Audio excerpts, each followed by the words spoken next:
और क्या हाल है मेरे दोस्तों। मैं आप सभी दोस्तों का श्वेता पाक कलम में स्वागत के साथ साथ अभिनंदन करती हूँ। आप लोग कैसे हो। आज श्वेता पाक कलम बना ड्रम स्टिक और सत्तू के द्वारा तैयार पराठा रेसिपी, जो हेल्दी के साथ साथ बहुत ही ज़्यादा टेस्टी बन के तैयार होगा। फिर आप इसको किसी भी अचार, दाल या दही के साथ इंजॉय कर सकते हैं। घर में रखे हुए बेसिक सामग्री के द्वारा इस पराठा की रेसिपी को बना के तैयार करेंगे, जो बहुत ही ज़्यादा टेस्टी बन के तैयार होता है। बच्चों से लेकर बड़ों तक पसंद आने वाली रेसिपी है और पूरी तरीके से अगर आप हेल्दी रेसिपी खाना पसंद करते हो तो ये रेसिपी आपके लिए एकदम से परफेक्ट है। इस रेसिपी में ड्रम स्टिक के द्वारा पल्प को कैसे निकाल के तैयार किया जाता है, सत्तू को कैसे स्टफ करके इस पराठे को बना के तैयार करते हैं, जो हेल्दी के साथ साथ बहुत ही ज़्यादा टेस्टी बन के तैयार होता है। एकदम से फुली फुली ये पराठे की रेसिपी हमने आपके साथ शेयर की। एक बार आपने इस तरीके के पराठा रेसिपी बना के तैयार कर लिया तो बच्चों से लेकर बड़ों तक ये पराठे की रेसिपी सभी को बहुत ज़्यादा पसंद आएगी। तो चलो दोस्तों, हम आप इसको मिलकर बनाना शुरू करते हैं। हमने पराठा रेसिपी को बना के तैयार करना है और ड्रम स्टिक के द्वारा बना के तैयार करेंगे। तो सबसे पहले आधा केजी हमने ड्रम स्टिक लिया है। आप ड्रम स्टिक को लीजिए तो थोड़े से मोटे साइज के ड्रम स्टिक लेंगे तो इसके अंदर बहुत अधिक मात्रा में पल्प होता है और इसके द्वारा बना हुआ पराठा भी बहुत ही ज़्यादा टेस्टी होता है। तो आधा केजी ड्रम स्टिक को हमने अच्छी तरीके से 2 बार पानी से धुल के साफ कर लिया और लगभग 2 से 2.5 इंच के टुकड़े में इस तरह से हमने कट करके तैयार कर लेना है। इसके द्वारा पल्प को निकाल के तैयार करेंगे तो हमने इसको छिकली के साथ ही कट करके तैयार किया है, तो इससे पल्प निकालना और भी ज़्यादा आसान हो जाता है। इसी प्रोसेस के द्वारा पूरे आधा केजी ड्रम स्टिक को हमने कट करके तैयार कर लिया है। अब इसको हमने दोबारा से एक बार धुल के साफ कर लेते हैं। उसके बाद इसको हमने पका के तैयार कर लेना है। तो पूरे ड्रम स्टिक को एक प्रेशर कुकर के अंदर डाल देते हैं, साथ ही साथ 1 कप पानी डाल दिया। इसके अंदर आधा टीस्पून हमने स्वाद के अनुसार नमक डाल दिया, आधा टीस्पून इसके अंदर हल्दी पाउडर डाल देते हैं। अच्छी तरीके से दोनों सामग्री को ड्रम स्टिक के अंदर मिला देते हैं। उसके बाद ढक्कन लगा के मीडियम फ्लेम पे 1 सीटी आने तक हमने पका के तैयार कर लेना है। 1 सीटी से ज़्यादा इसको हमने नहीं पकाना क्योंकि ड्रम स्टिक बहुत जल्दी पक के तैयार हो जाती है। इस तरीके से देखिए 1 सीटी आने के बाद ड्रम स्टिक अच्छी तरीके से पक के तैयार हो गई। तो पूरे ड्रम स्टिक को एक थाली के अंदर निकाल के हमने रख लेना। ड्रम स्टिक जब तक ठंडा हो रहा है, इधर हमने चने का सत्तू बना के तैयार कर लेना है। तो इसके लिए हमने भुना हुआ चना लिया था। इसकी बाहरी छिकली को निकाल देते हैं थोड़ी सी मात्रा में, पर पूरी छिकली को हमने नहीं निकालना है। अब इस भुने हुए चने को हमने मिक्सी के जार के अंदर डाल दिया और ढक्कन लगा के इसको हमने दरदरा पीस के तैयार कर लेना है। बहुत ज़्यादा इसको हमने बारीक नहीं पीसना है। इसी तरीके का पाउडर बन के तैयार हो गया। तो पूरे पाउडर को एक थाली के अंदर निकाल के रख देते हैं और ड्रम स्टिक को रखे हुए भी लगभग 10 से 12 मिनट हो गए। थोड़ा सा ये ठंडा हो गया। ड्रम स्टिक रखा है, इसके अंदर से पल्प को निकाल लेते। आप चाहे तो एक एक पीस को इस तरीके से खोल लीजिए और स्पून की सहायता से इसके अंदर से पल्प को निकाल के प्लेट में रख लीजिए, या तो फिर सबसे आसान तरीके से पल्प निकालने का ये तरीका होता है। थोड़े से ड्रम स्टिक को आप जार के अंदर डालिए और थोड़ा सा जो पानी है इसके अंदर का, इसको भी इसके अंदर डाल दीजिए। जार को हमने रुक रुक के 2 से 3 बार चला देंगे पल्प मोड पे, तो ये आसानी से पूरे रेसे इसके अलग हो जाते हैं और पल्प इसका अलग हो जाता है। तो इसको पूरा हमने एक छन्नी के ऊपर निकाल लिया। हाथों को अच्छी तरीके से धुल के साफ कर लीजिए और इस तरीके से मसल के पूरे पल्प को आप बोल के अंदर इकट्ठा कर सकते हैं और इसके एकदम से बिखरे बिखरे रेसे तैयार हो गए। इसके अंदर अलग से हमने किसी पानी का उपयोग नहीं किया। 1 कप इस तरीके से देखिए ड्रम स्टिक के द्वारा पल्प को निकालना कितना ही ज़्यादा आसान होता है। बहुत आसानी से सारा पल्प निकल गया है, एकदम से गाढ़ा है। अब इसके द्वारा हमने आटे को गूंथ के तैयार कर लेना है।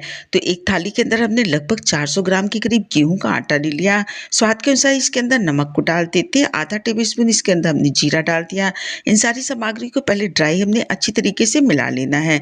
अब जो हमने ड्रम स्टिक का पल्प निकाल के रखा है, इसमें से थोड़े से पल्प को डाल के इसको अच्छी तरीके से गूंथ लेते हैं और बचे हुए पल्प को भी थोड़ा थोड़ा करके इसके अंदर डाल दिया और पूरे आटे को हमने गूंथ के तैयार कर लिया। इस तरीके से देखिए ड्रम स्टिक के द्वारा आटा गूंथ के तैयार हो गया। अगर आपको लगता है तो आप इसके अंदर थोड़े से पानी को भी ऐड कर सकते हैं।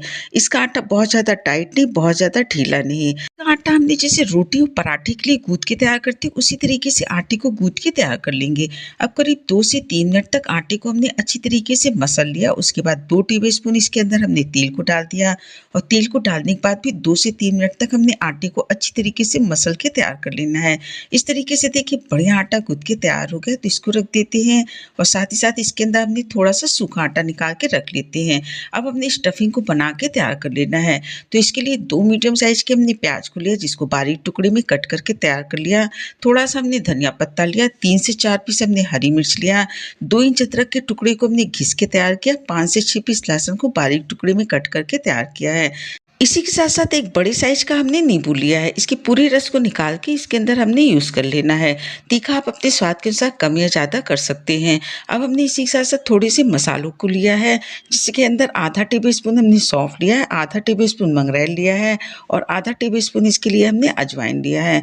2 टेबलस्पून इसके लिए हमने आम के अचार का मसाला लिया है और उसी मसाले का तेल भी ले लिया। आप कोई भी अचार का मसाला इसके अंदर यूज़ कर सकते हैं। अब हमने स्टफिंग को बना के तैयार कर लेना है। तो जो हमने चने का सत्तू बना के तैयार किया, उसके अंदर पहले हमने ड्राई और साबुत मसालों को डाल देना है। साथ ही साथ अदरक, हरी मिर्च, लहसुन और प्याज को इसके अंदर डाल देते हैं। प्याज से इस पराठे का स्वाद बहुत ही ज़्यादा बढ़ जाता है।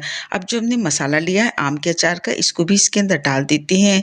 अब हमने सारी सामग्री को अच्छी तरीके से मिला के तैयार कर लेना है। नींबू को डालते समय वीडियो इसके अंदर शूट नहीं हो पाई है। स्वाद के अनुसार आधा टेबलस्पून से थोड़ा सा कम नमक को डाल दें। इसको भी अच्छी तरीके से मिला लेते हैं। खटास के लिए आप चाहें तो इसके अंदर दही का भी उपयोग कर सकते हैं। इस तरीके से देखिए स्टफिंग बन के तैयार हो गई। इसी तरीके की स्टफिंग हमने बना के तैयार करनी थी।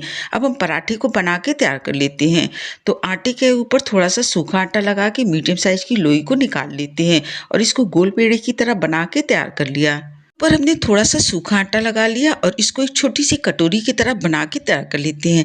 भरवा आप कोई भी पराठा बनाइए, इस तरीके से स्टफिंग करेंगे तो एकदम से परफेक्ट पराठा बन के तैयार होता है। तो लगभग 2 से 3 टेबलस्पून के करीब इसके अंदर हमने स्टफिंग को अच्छी तरीके से भर देना है। अंगूठी की सहायता से इसको अंदर की तरफ दबा देते हैं, साइड से आटे को उठा लेते हैं। तो हमने चारों तरफ से कवर कर देना है। उसके बाद इसके ऊपर थोड़ा सा सूखा आटा लगा के हमने पराठे की तरह बेल के तैयार कर लेना है। बहुत ज़्यादा मोटा नहीं, बहुत ज़्यादा पतला नहीं। इसका पराठा बहुत ही ज़्यादा टेस्टी बन के तैयार होता है। इसमें प्याज का बहुत अच्छा फ्लेवर आता है, ड्रम स्टिक की पूरी पौष्टिकता मिलती है और गर्मी के सीजन में चने का सत्तू बहुत ज़्यादा फ़ायदा करता है।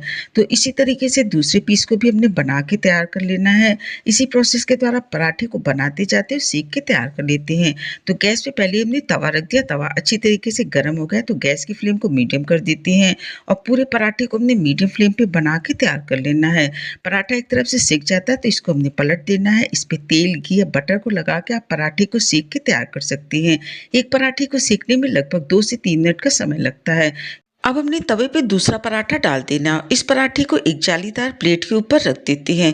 तो नीचे आप कोई कटोरी या प्लेट रख लीजिए, उसके ऊपर एक जालीदार प्लेट को रख देते हो। इसी प्रोसेस के द्वारा सारे पराठे को सेक के तैयार कर लेना है। और इस तरीके से देखिए सारे पराठे को हमने बना के तैयार कर लिए। पराठे बहुत ही ज़्यादा हेल्दी होते हैं। फिर आप इसको किसी भी पानी वाले अचार के साथ एंजॉय कर सकते हैं या फिर दाल के साथ खा सकते हैं या फिर सबकी फेवरेट दही के साथ खा सकते हैं। आप इसको किसी चटनी के साथ, सॉस के साथ या फिर चाय के साथ भी एंजॉय कर सकते हैं। लगी वीडियो पसंद आई तो लाइक, शेयर, सब्सक्राइब करें। आपने अब तक कीमती समय निकाल के हमारे वीडियो देखा, इसके लिए आप सभी का बहुत बहुत धन्यवाद, बहुत बहुत शुक्रिया।